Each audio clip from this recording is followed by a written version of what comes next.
Oh yes, the famous Vietnamese national dish, pho. Let's make it today. However, I currently live in the States, so we will have to make it with what we can find from local stores and Amazon. Yeah, everybody knows Amazon has everything. And by the way, I'm Vietnamese, so you can trust me on this dish. Let's start with peeling an onion. We will need a minimum of 5½ quarts stock pot, 1½ pound of beef bones, and 1 to 1½ pound of top sirloin steak.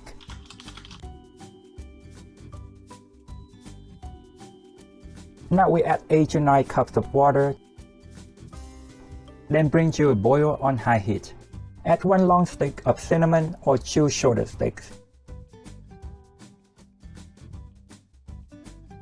Along with cinnamon, these are not just adding tons of flavors, they also have lots of health benefits, so make sure you don't miss anything.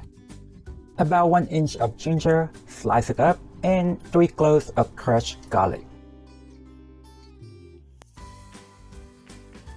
This strainer along with other ingredients can be found on Amazon that I put the links in the written recipe so you can get them if needed. Preparing the rest, we need a bunch of green onion and cilantro. Simply dice and mix them together. This mixture used in almost all kinds of Vietnamese soup. For pho, we also need to add in thin slices of onion. You may keep them separate in case somebody doesn't like onion. Use a slicer if needed.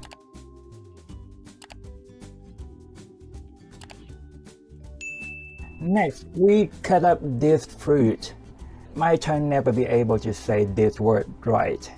Lime. Okay, I give up. In Vietnam, we call it a green lemon, so let's just call it that way to save me.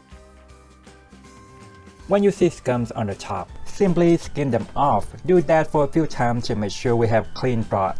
Reduce heat if needed. In the meantime, we slice our beef into thin slices. We need 1 to 1½ pound of top sirloin steak.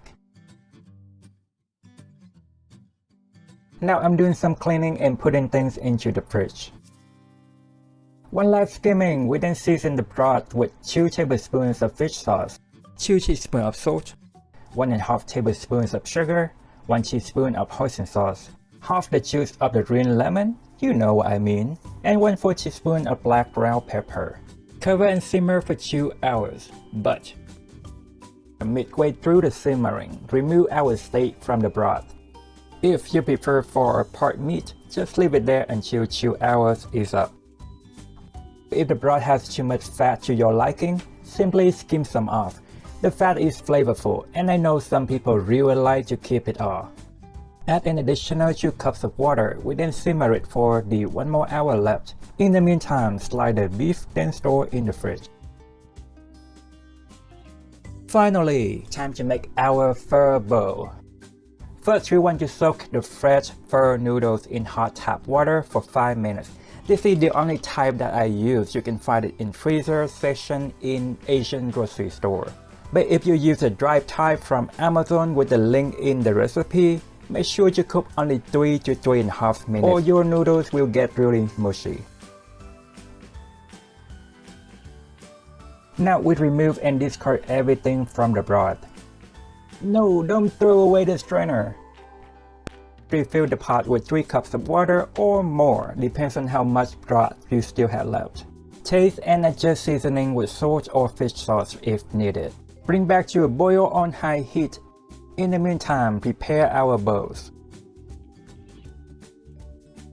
Simply ladle the broth over everything, then sprinkle on some onion cilantro mixture, some black ground pepper if desired. Serve with a wedge of green lemon, Thai basil, Vietnamese coriander leaf, which is hard to find, and some sriracha and hoisin sauce on the side. The sauces can be used to season the broth or as dipping sauces for the meat. And that's how we make authentic pho in America. Alright guys, I hope you enjoyed the video and give this recipe a try. If you have any question, let me know in the comment. Thank you for watching. You have a wonderful day. Bye bye for now.